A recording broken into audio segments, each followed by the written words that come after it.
Hey, what's up, everybody? Alien X Gaming here with another interview.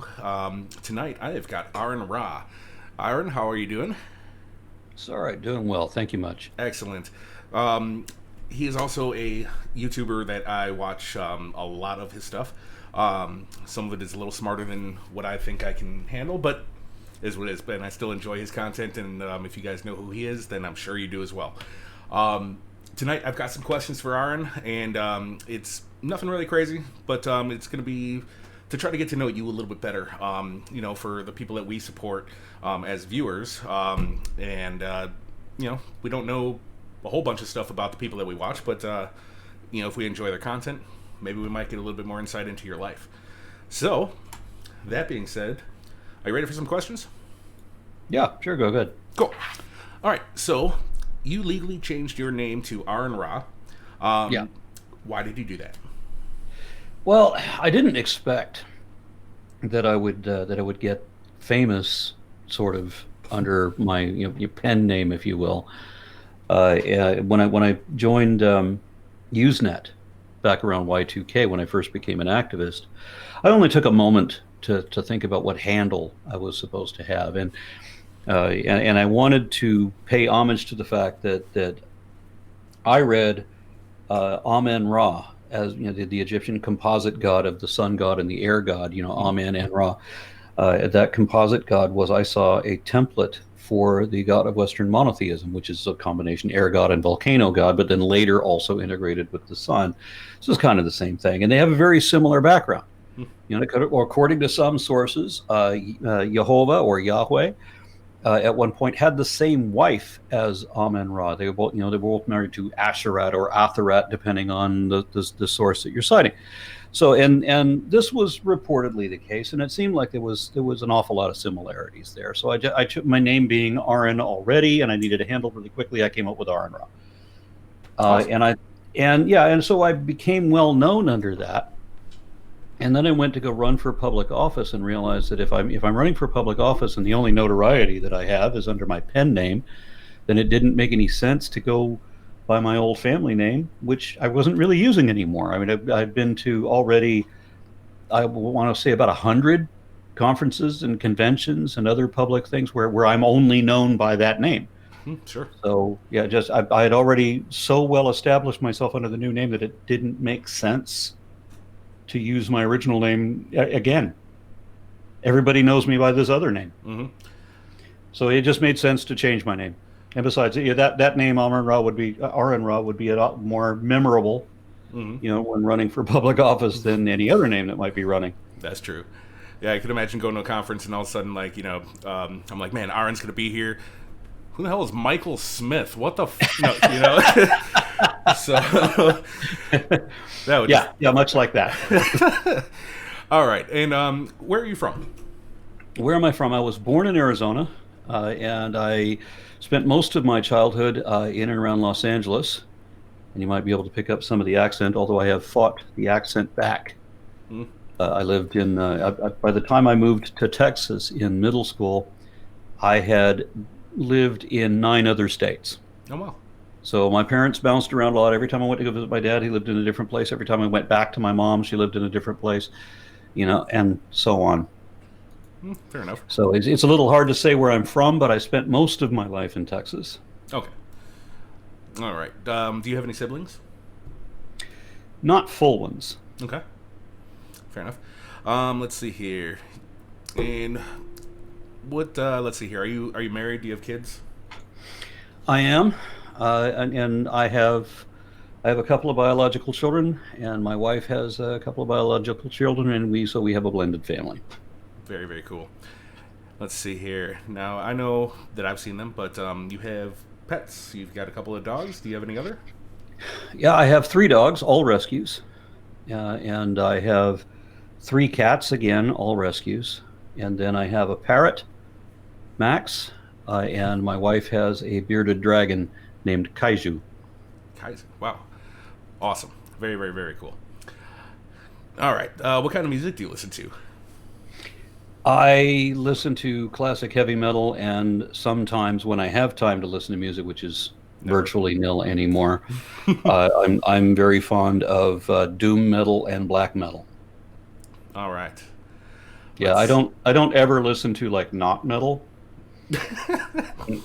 Okay. That's Although great. I don't mind every now and again if I could listen to old blues. Okay. Yeah, I do like old blues. Awesome. Yeah, I used to play drums in a metal band, so I can understand the. And I don't necessarily mean songs that I recognize. I mean, there's the original style of blues is timeless. Mm, absolutely. Okay. What As a was matter your? of fact, I Oh, remember the only time that I felt like I had a soul was when I was listening to a very young blues guitarist who was extraordinarily good. nice. Awesome. Okay. What was your first job? First job, I think I worked in a burger place. I was either a janitor in an office or I worked in a burger restaurant for about a week. Not for you, huh? No. Yeah, it was not for me. And there was somebody that was barking orders at me and yelling for French fries, and I bagged up the French fries and threw them at her. Oh, Jesus. Yeah. So Yeah. yeah, I was 15 or something like that. That's awesome. Yeah, and I try to divorce myself from who I was as a young man. Okay. All right. Yeah, because that if that guy existed in my world today, he and I would have problems. I can, I can see. Okay, so in your limited amount of time that you have nothing to do, what kind Mhm. of hobbies do you have? Habits, Hobbies. I'm sorry. hobbies. I don't really. Other people manage to manage their time well enough that they can do like video games and binge TV shows. It's rare that I get to. It's rare that I make time to watch a movie. Hmm. Okay. I find that my life is nothing but constant distractions and very often errands and other things that I have to do. But I mean, I try to do all the research necessary to and keep up my channel. I have strived for a long time to be the hardest working atheist activist in the movement. Lately, I've also been doing college. I'm doing the last. So I'm in my last class before I get my Bachelor of Science degree in anthropology. Very cool. And the issue that I have with that, sadly, is that I just can't do it on. I'm doing a remote class, an online class where I don't have a teacher in a classroom, Hmm. and so I have to have an online tutor.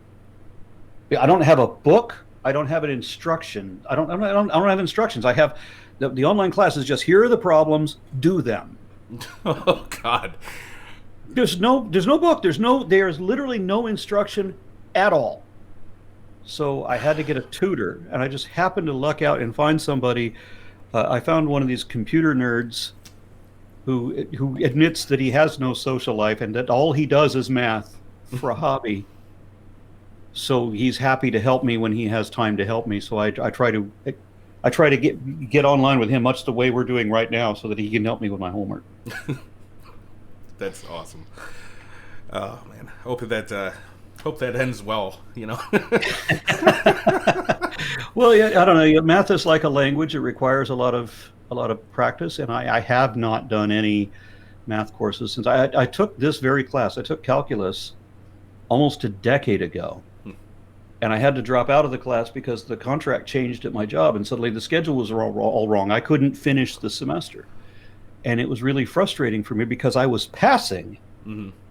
up to that point, and I was mad. If I could just finish, it'd be done, Right. and I would have my degree now. But I couldn't do the class last semester. I've got to do it now. So I mean, it's the last class I've got left. So frustrating Yeah. I can to imagine. have to do it again. Yeah. And Exactly. if I just had another month and a half, before the contract changed, I would have made it then, and it would have been all good. That's such a bummer. Yeah. All right. Let's see. Did you ever collect anything like I don't know, knickknacks or anything historical or anything like that? Ever? Uh, Well, I mean, what would you say would be the biggest collection that you did? I guess. I don't know. Would that be a better question? I don't know. I don't think I ever collected anything Okay. in the traditional sense. I mean, nah, I don't think I wouldn't couldn't call myself a collector of anything. I don't think. Okay. All right. Let's see here. When did you first start creating content on YouTube? About 12 years ago, Okay. I realized that people. I was having these arguments in Usenet where I'm explaining things to people in text all the time, and I realized that I'm just repeating the same arguments all the time. So what I had was a massive Word document Mm-hmm. where I just included all of my arguments that I'd already had over and over again. Just, I mean, why type it all out again? Mm-hmm. I'm saying the same thing to the same guy. Jeez. And so it occurred to me that I'm actually arguing with this. I'm just copy paste because there's no reason to have to go over it again. It's the same 15 arguments over and over and over again, and no one will ever admit when they're proven wrong because they don't care what the truth is at all. But then I realized there's a small percentage of people who actually do care, who are innocent. They're not deliberate liars. They've just been misinformed by Answers in Genesis and other creationist organizations, apologists, which is the most dishonest position it is possible to have, because if faith is assuming things that you have no reason to assume, you're making unwarranted assumptions and then refusing to ever admit when you're wrong. So that's already the most dishonest position. The only way it could be more dishonest than that is when you make a career out of systematically making up bullshit excuses to try to hide the fact that you're wrong. Exactly. So, I mean, sounds like a flat earther. No, I'm just kidding. That flat earthers are like that. They have apologists who don't understand fuck all. Mm-hmm. But they have their little patent arguments. They may not understand what the arguments mean or what the implications are, but they have their little arguments that they will try to make their point. And every logical fallacy you can imagine is employed. There's no kind of sense or rationale. It's just, I want to make believe shit that ain't real. I got to bring this up. I watched you do a debate. I think it was on Modern Day Debate or whatever, But you were against Nathan Thomas, I think it was, or Thompson. Yeah, Thompson. Yeah. And he said something about talking about, I think it was evolution. You're like, the fuck you know about evolution or whatever. You thought that was great. I almost had a pissed debate myself. yesterday. I had a debate yesterday with a priest from the Czech Republic, who told me that he's teaching a class and he was working on his curriculum and he was going to be teaching his students about evolution.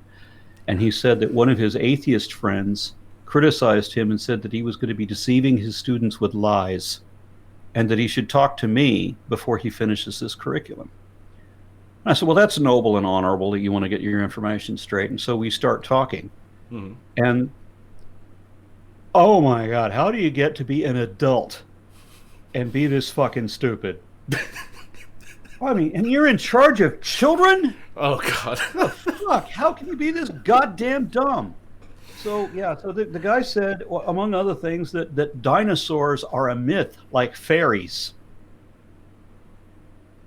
So I showed a couple of pictures from my photo album of me in the Royal Tyrrell Museum in the back warehouse where they have all the fresh fossils that haven't been extracted from the matrix yet. So that, they're still doing the lab work to try to remove the surrounding rock without damaging the fossils contained inside. So I'm taking pictures of a couple of these dinosaurs still encased largely in the stone, but you can see the ribs and the skulls and everything. So there's enough there to tell that's definitely a dinosaur. And so there's pictures of me and these dinosaurs. Does this look like a fucking fable, like fairies? Because this looks like literally rock here. Yeah, you no couldn't shit. get more solid evidence than this. The fuck, man? Tell me there's no such thing as dinosaurs. I mean, think about all the people look at all the history of paleontology, right? People just made all that shit up, and supposedly. But think about this. I'm at the same time, I'm trying to tell him that the thing he believes in really is just made up. All of it. I said witches and wizards and giants and dragons and blessings and curses and potions and devils and spirits and all this kind of shit, necromancers, all of that's in the Bible. And none of that is real. That's awesome. I just, it's strange to feel, I'm supposed to be talking to an adult because this guy's teaching a class, Hmm. but I get the impression that I'm talking to a minor. I'm getting the feeling like maybe I'm abusive. Like why the fuck am I talking to an 11-year-old? Oh, jeez. Right? And the guy's got to at least be in his 20s, right? It's just frustrating that people are so damn stupid. Yeah, it is amazing. Let's see here. Let's move on to so we kind of briefly talked about education, and you're getting your bachelor's in what was it again? I'm sorry. Anthropology. Anthropology. What other kind of educational background do you have? Well, I've gone to college a bunch of times, but most of that time, as a young man, I was going after art. Okay. I mean, I was always interested in science, but I didn't get a lot of positive enforcement growing up. Okay. I got a whole lot of negative enforcement. I was told that there was nothing I ever did would be successul. Just over and over again. All the men in my family told me I would never amount to anything. That's terrible, man. Yeah, my stepdad told me that I might become the world's greatest ditch digger, and that would be the most I would ever amount to. Yeah. Okay. Yeah. So he and I had a real good time growing up. Yeah, sounds like a pile of shit. Pardon my judgment. Yeah. Anyway. Yeah, I put him through a door that was closed. No, he put me through a door that was closed, and I put him through a wall. Okay. More about that next interview. No, I'm just kidding. Jeez. Yeah, right, and again, I was only a teenager at that point. I was like 16 or 17. Holy shit. And yeah, he wanted to humiliate me in front of the whole neighborhood. So he picked a fight in the front yard when everybody's out mowing their lawn and shit. So like a bunch of our neighbors are outside, they see. Mm-hmm. So he takes his shirt off, which if you were built like him would be the last thing you'd want to do, especially when you have tits as big as he did. But he goes to try to fight me. And he swings and he misses, and I tag him in the nose. He swings and I just dodge. My feet never moved. I just moved my head, and he missed, and I tagged him in the nose twice. So he swings, miss, tag in the nose, swing, miss, tag in the nose, and my feet have never moved. and he gave up because everyone's watching. Yep. Mm-hmm. Didn't like the way that went, huh? No. Holy shit. Yeah, I used to think that he was cool in that he would let me, when I was 15 years old, he bought a bunch of motorcycles, dirt bikes, from a kid that had been killed out dirt bike riding. So he bought all of that dead kid's motorbikes and gave them to me. And I realized later it was because that other kid died, and because he wanted me to die. So he told me that that I didn't have to ride with a helmet. I'm free to not ride with a helmet. And that I could take my teenage friends and we could ride down the street. Our street ended in the desert. We lived out in West Texas at that time. So we could just ride our dirt bikes down the end of the street, and we're in the open desert. And he said, you can raid my liquor cabinet, and you can raid the gun cabinet. So me and a bunch of other 15-year-olds are riding these dirt bikes with bandoleros and shotguns and pistols and all and whiskey and into the desert. And I realized, of course, that there was his underlying plan was that he was disappointed every time I came back alive. Wow. Yeah. Fucking people. God. Yeah. Oh man. All right. So let's start moving away from this scary shit. All right. But I mean, seriously, going off of that, where he says you're not going to amount to anything. I mean, look at you now. You are you're an author, correct? Yes. You are the leader of the Texas Atheist. No, I'm not. I'm not a leader. I'm not a leader of anything. I am on the board of directors for American Atheists. Okay. I am an official representative. I've served on a couple of boards of directors, and I am involved in a lot of atheist organizations. Okay. But I'm not a leader of any of them. Gotcha. I was president of Atheist Alliance of America But I'm much prefer my association with American atheists. Okay, cool. But I mean, it's better than nothing. You know, crazy. All right, let's see here. Can you tell us about your channel? What kind of content is on your channel? I know you do different discussions with multiple people. You've got the ramen. You do a couple other live shows with people. What kind of stuff do you have there? My preference, if I could just do one thing, it would be teaching about evolution, the process, and evolutionary history, because I'm just fascinated by all of that. Mm-hmm. But because of the nature of the world and how people don't want to understand things, I often have to address secular political issues. Mm-hmm. And that's where I find that politics is actually far less rational than religion, but it has to be addressed. Mm-hmm. When you have people who are young Earth creationists at every level of state and federal government, their vice president said that we needed to teach evolution as just a theory, not a fact, and he still believes in Noah's Ark, as does the entire administration. Oh, there go the dogs. Yeah, right. Yep. I'm gonna pause this for a second. Okay. So let's see here. The next question on the list is going to be, prior to becoming an atheist, what did you believe in? That's embarrassing. Okay, so a lot of people would go with the standard thing where they were raised as Christian, and of course, I did too. But I didn't go the more direct route that everybody else took. So I was never the level or the depth of Christian faith that other people were. I did do the reborn Christian thing for like all of a day. Actually, not even all of an afternoon. Gosh. Yeah, and when I left Christianity, and I have to tell the story, but I've told it a bunch of times. But what happened was that you accept Jesus as your savior and everything, and you get this feeling of euphoria, and you're like wandering around in a daze, and that whole feeling that rushes over you that so many people talk about. And I remember asking a friend of mine, how do I know that this is real and not just psychosomatic or whatever, that I'm fooling myself or what have you? How do I know that it's really Jesus? And he grabbed me by both shoulders with a huge smile and said, just keep telling yourself it's Jesus until you believe it. That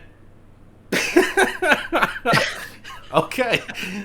Apparently that didn't work, did it? No. Well, that was such a dishonest statement that it yanked me right out of it. I was not a reborn Christian. I was not a Christian. That was my last instant as a Christian. That was it. It took me a little while, a few days, to figure out, okay, I'm not Christian anymore. I don't believe that. But what do I believe in? Do I look at Judaism? I looked at Islam. I had already read some bit about Hinduism. I'd read The Science of Self-Realization by His Divine Grace, A.C. Bhaktivedanta Swami Prabhupada. I liked some of the bits of Eastern philosophy. Or not philosophy, Eastern religions. However, the thing I didn't like ever was when they start telling the theology, telling the stories about what the gods did. I just couldn't give a shit less about that. I want to know how the afterlife works. How does a soul work? All of it. Nobody gives the mechanics. No religion begins to touch that at all. Mm-hmm. So I started to explore that on my own. And the way that I decided to do that, I wanted firsthand experience. So I tried to do astral projection. I was into transcendental meditation. I was into occult spiritualism. I wanted firsthand experience about how the supernatural works. Okay. And so I spent a year or two invested in that until I realized that I could conjure any image that a person already believed in. I could get someone to see, hear, feel whatever they already believed in. I just had to create, to give them the ambiance, mm-hmm.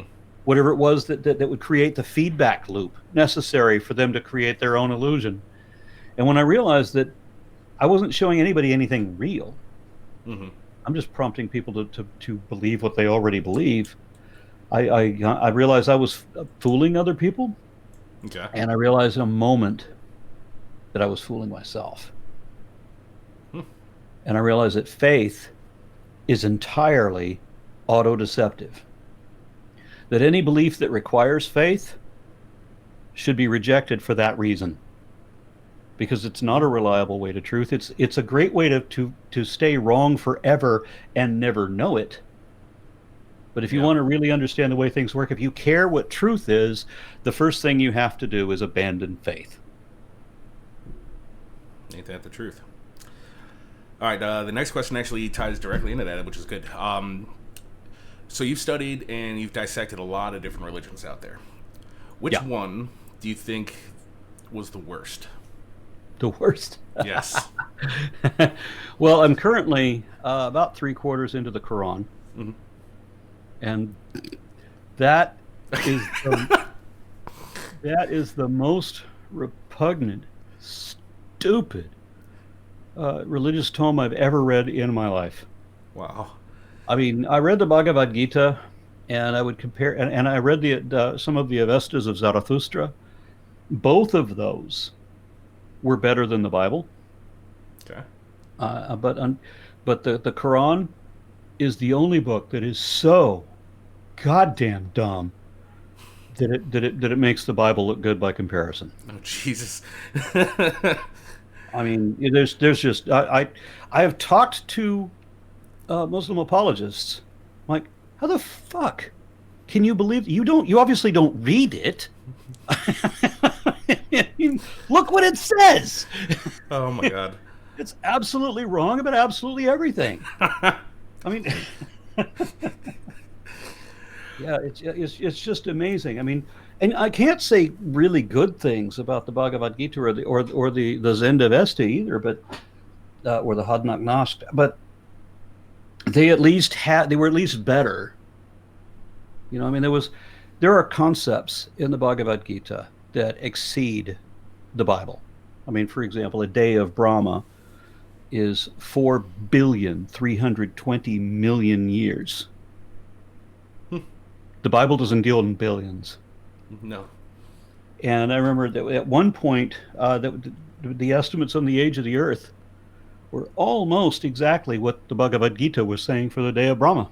And so the Hindus were claiming that, or at least the Bhakti Hindus, the Krishnas, Okay. were claiming that as proof of their scriptures.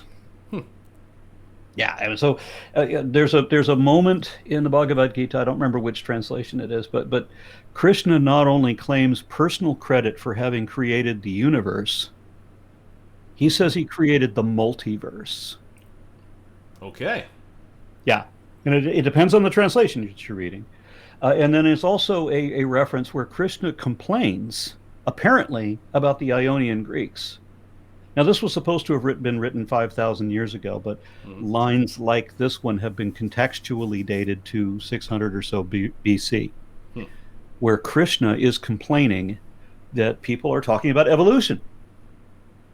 Now, yeah, it's not. He doesn't, of course, use those words and everything. He's talking about how people think that the biodiversity comes about through, sexual relationships or whatever. And it's even a simpler sentence than that. But you can tell that what he's talking about is that he's saying that he's complaining that he created everything, but there are other people who say that all of these different species came about through normal natural means. And awesome. these are concepts that this was centuries before, at the least, centuries before the Bible. And it has wisdom beyond the Bible. I mean, the Bible has like one moment of wisdom. That's Ecclesiastes 3:18-21. And the only thing that makes that wise is the fact that it contradicts the whole rest of the book. Yeah, I haven't come across that one sentence of wisdom in the Quran yet. Oh God. Yeah, I mean, that was just so damn dumb. The way that they change Bible stories in the Quran, because the Quran is based on a branch of Christianity called Arianism, which is the notion that Jesus is of God and has magical powers and such.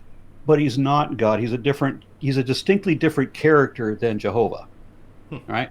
So, and the Mormons have the same kind of a concept. So the Mormons and the Muslims are both based on this offshoot, this early offshoot of Christianity that Jesus is a separate character, which I think is well supported in the scripture.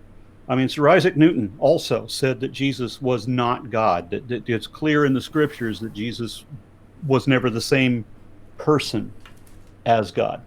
Mm-hmm. Yeah, because you've got moments where God is talking to Jesus and Jesus is talking to God, and you got one moment where God is talking to the Jews about Jesus, says, "Here's my son." They're not the same person. Mm-hmm. Okay, the way that the Trinitarian Christians want to describe Jesus is that Jesus is the avatar of God. So you exist outside the video game and you want to interact with the characters in the video game. So you create a character that plays in the video game. That character is you, right? Mm-hmm. So the character in the video game, Jesus is different. Jesus is different from you, only that he is two-dimensional and made out of pixels. Okay, but otherwise, he knows everything you know. You know everything he knows, right? You're the same person. Hmm.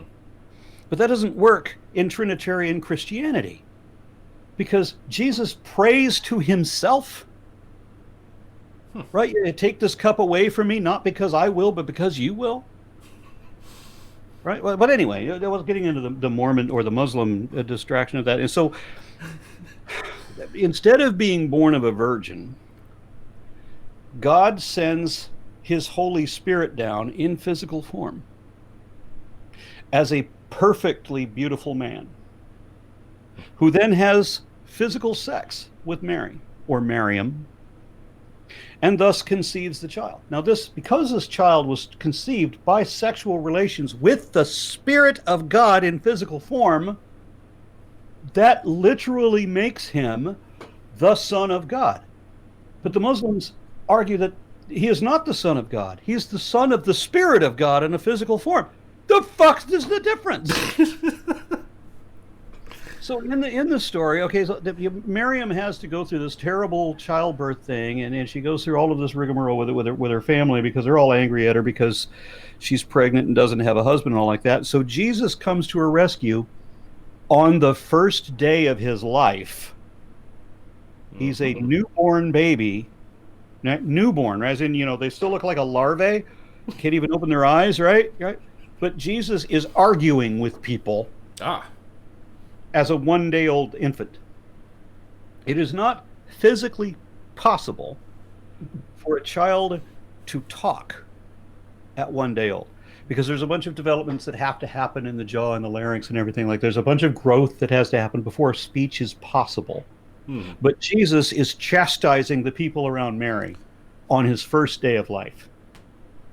That is according to the Quran. Weird. And that's not the stupidest thing the Quran says. The Quran is amazingly goddamn dumb. One of my favorite bits is the Barak. And the Barak is not a horse. It's not a donkey. It's an equine sort of a thing. And it has wings, although the wings are not where you would think they wouldn't. They're not wings like on a Pegasus. It's like wings on its legs. Okay. As if that makes any damn sense. But the equine sort of animal, not zebra, not donkey, not horse, but something like that, doesn't fly in the conventional sense, at least not when it's traveling overland. It travels by extending its legs to the horizon. Oh. So it travels by hallucinogens. Mm-hmm. It just reaches to the horizon, and then you're at the horizon. Oh. And then it takes the next step, which is the next horizon, until it needs to go up. Because it managed to fly Muhammad from Mecca to Jerusalem to heaven and back in a single evening. Oh. Yeah. Yeah. The fact that people both read this book and believe it is personally stunning to me. Fair enough. And Muslims get very angry at me about the way I'm interpreting it, because I'm not believing it. How are you supposed to? Never mind. You're supposed to be born into it and told nothing other than the truth of it and never question it. It's just like when Christians tell you that when you read the Bible, you have to read it in the Spirit, meaning that you have to believe it before you read it. Makes sense to me. No. Jeez. Well, I've met plenty of Christians that they go into it telling me that they condition themselves that they are going to believe whatever it says. And one guy phrased it to me. He called it eating the word, where he and the other members of his church would like read the most ridiculous passage out of there and just assure each other, isn't it amazing how true this is? It's all a mental mind game. It's make believe. Mm-hmm. I would rather understand the way things are, and I'm pretty sure that heaven is not a hotel. This is what the Quran describes. Heaven is a hotel. Not kidding. It's a hotel in the vault of heaven, which doesn't exist because the planet is flat and the sun sets in a mud puddle and then comes up on the other side because God wills it to come up again on the other side before it sits in the mud puddle on this side. And that there's this dome called the firmament that's made out of solid crystal. This is also in the Bible. But this hotel, which is in the top part of heaven, has to be guarded by angels who literally shoot shooting stars. So genies try to get to heaven to eavesdrop on God's plans. And then the angels have to shoot the genies with meteors. Yeah. Oh, and then Solomon. Remember Solomon from the Bible? Sure. Yeah, Solomon Doolittle. Because in the Quran, he has the ability to make the wind blow or not, whichever way he wants. He also has a team of genies who are his slaves. He has slave genies to do his magic for him, and he can talk to animals. Nice. So in one part of the book, he's having a conversation with a bird that he has employed as a spy, and in another conversation, he's having another conversation he's having with an ant. And we're to believe this. All right. Hopefully, he was prescribed and some. The Bible. Make no mistake, the Bible is fucking stupid. But the Quran is even worse. Oh, they need some I antipsychotics. often say that the Bible is absolutely wrong about absolutely everything. You've got some of the names of the people and places are true, just like they would be in any work of fiction, but there is very little else beyond that. I mean, most of it is not true at all. We know there was no Adam and Eve. We know that. There are evangelical Christians who say that Adam and Eve are impossible, that we know that didn't really happen. There are evangelicals that admit that. Noah's flood, there are Christian schools who will not teach flood geology because they know it's false. They know there was never a Noah's Ark. Just like everybody knows there was never a Tower of Babel. Nor should there be, because that's a really terrible story about what it says about God. Because it wasn't that God was upset that people were going to get to the clouds and be able to see him. That wasn't it. God didn't want us to be able to accomplish things because that was a threat to him. That if we worked together, there's nothing we couldn't do. So he had to separate our language to confuse us and divide us so that we wouldn't be able to accomplish things. So God is a dick. In the Bible, just in every possible way. Then we know the Exodus didn't happen either. There was no Moses. None of this shit is true. And it's really disturbing to me that the people who run our government believe all that horse shit, even when they know it's horse shit, because a lot of people have admitted to me that they are going to continue to believe what they want to believe, even if they know it's not true. And some people, so a few of them, have admitted to me that they know it's not true and they believe it anyway. Yep. I just don't understand what that mindset is. Yeah, it's a little nuts. I just got a couple of more. So let's see here. You do everything from debates, large conferences. You are an active activist, obviously, and you're going around. You travel a bit to do that. Is that correct? Well, I haven't done much travel this year. This year, the most I did is I did do a paleontological expedition to South Africa. Mm. That was great. I spent 2 weeks in the desert of the Karoo with an international team of experts in their field. So, and I'm the videographer essentially, and it was funny being amongst 10 guys whose names are all Professor blankety blank PhD. Mm-hmm. And then there's my happy ass wondering how the fuck I'm even here. But the nice thing was not fucking up any conversation to the point of embarrassment. Good. So that when they're talking, I know what they're saying. Excellent. We gotta get that Well, PhD these are the for top you men too. in their field, so that's an accomplishment. Yeah, absolutely. The next question would be for any of these large conferences that you've done in the past. Has any of them ever turned violent from people that were against what you were trying to say? No. Okay. I mean, I can't imagine that happening in a conference. Well, I mean, like, if they got a bunch of people at like one area or whatever, and they're against what you're saying, I don't know. No, I've been even to Christian heavy debates. We go like to debate forum where there's mostly Christians, and I'm one of the few people there that understands what the fuck evolution is. And so I end up kind of alone and surrounded, having to explain to them what the fuck. Mm-hmm. Like one guy that told me that evolution was a fraud, and so I immediately challenged him. Get a video camera in here because I want this on tape. Mm-hmm. Name me one evolutionary scientist who ever lied in defense of evolution over creationism. Quote the lie verbatim. Give me his name, right? And so that we can know what I need to know what the lie was. Mm-hmm. How do you know that it's true? Don't even worry about that right now. About how we know that it's not true and how you know that he knew that it wasn't true. Let's just tell me one thing that any evolutionary scientist ever said that you think is a lie, and we'll take a look. Was it a lie? Right? Because there's not going to be one. Period. Mm-hmm. Second part of that same challenge, name any creationist, professional creationist, who did not lie when promoting creationism over evolution. And then you don't have to give me anything more than the name. Mm-hmm. Name a professional creationist. I'll show you where they lied. I won't show you all their lies because there's a fuck ton of them for every one of them. But every one of them has lied more than once. And so this guy tried to produce a name. He did. He came up with a name. I think it was Henry Morris.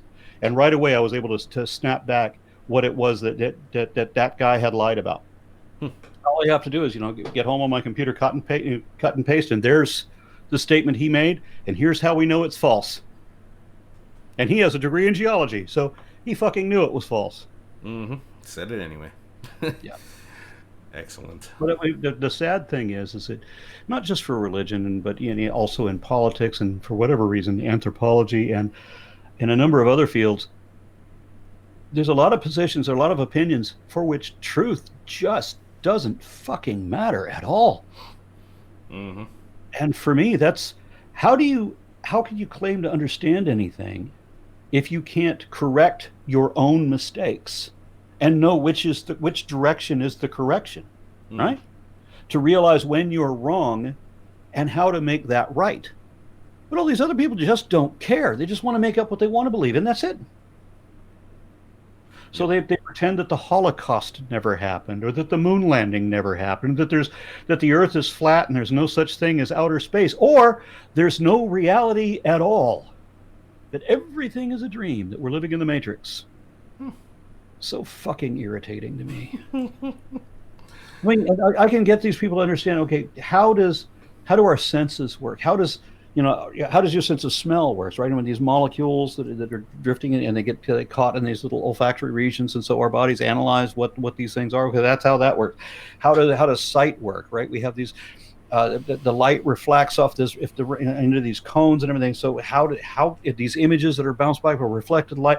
But when you're talking about an imaginary world in which there is no space-time, and there's no such things as atoms, then why would we have these complicated ears that receive these vibrations through an atmosphere that doesn't exist? Why would a god, if you're going to create a virtual reality system, do you need to come up with an explanation for how your sound and hearing and olfactory? No, a god wouldn't make up all these compacted lies on top of lies on top of other lies just for the virtual reality. You would just no, you're in a virtual, you perceive things because I tell you to. But no, people have to lie to themselves to believe horseshit that they know isn't true. It bugs me. Mm-hmm. Because you can never learn that way. It's true. All right. Basically, the last thing I've got is, and correct me if I'm wrong, but I understand that this is your sole source of income. Is that correct? Like what you do? Okay. Aron is supported through his Patreon. He's supported through live chat, super chats, donations, that kind of stuff. And he needs our help, doing what he does. Yeah, I need all the help I can get. It is not cheap, okay? So I definitely encourage anybody that is part of Aron's community, give him a hand, Shit, I mean, he's doing what we can't. Let's help him out. I will have a link below on my channel to Aron's Patreon. So please, if you guys can, please help him out. It helps him continue to do what he does and spread the truth, really. I mean, that's the best way to put it, But other than that, Aron, if there's anything else you'd like to talk to us about or tell us about yourself that we didn't touch on during this, then please do. Well, as it happens, I'm expecting an imminent appointment, which I'm sure is going to be postponed again. But I was supposed to have somebody show up, even though it's 8 o'clock at night. I'm supposed to have an electrician promising that he would be here momentarily to then spend the next 4 hours installing an outlet so I can charge my car. I know that as soon as I get off, I'm going to call on the phone and he's going to postpone again for the 7th time. But I have to give the benefit of the doubt that he will actually be here in 3 minutes because he's already 5 minutes late. Goodness. Well, good luck with that, though.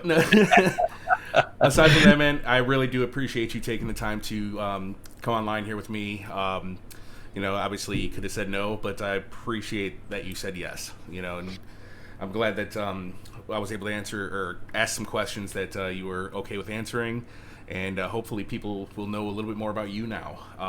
So that's why I'm doing these interviews, is so that we can get to know you, because we support you and we appreciate what you do, man. Thank you very, very much. So thank you again, and check out the links down below. One will be for his channel, one will be for his Patreon. Check it out. Until next time, guys, thank you very much for watching. Like and subscribe if you enjoy the content I'm doing, and please help Aron. Thank you, guys. Have a good night.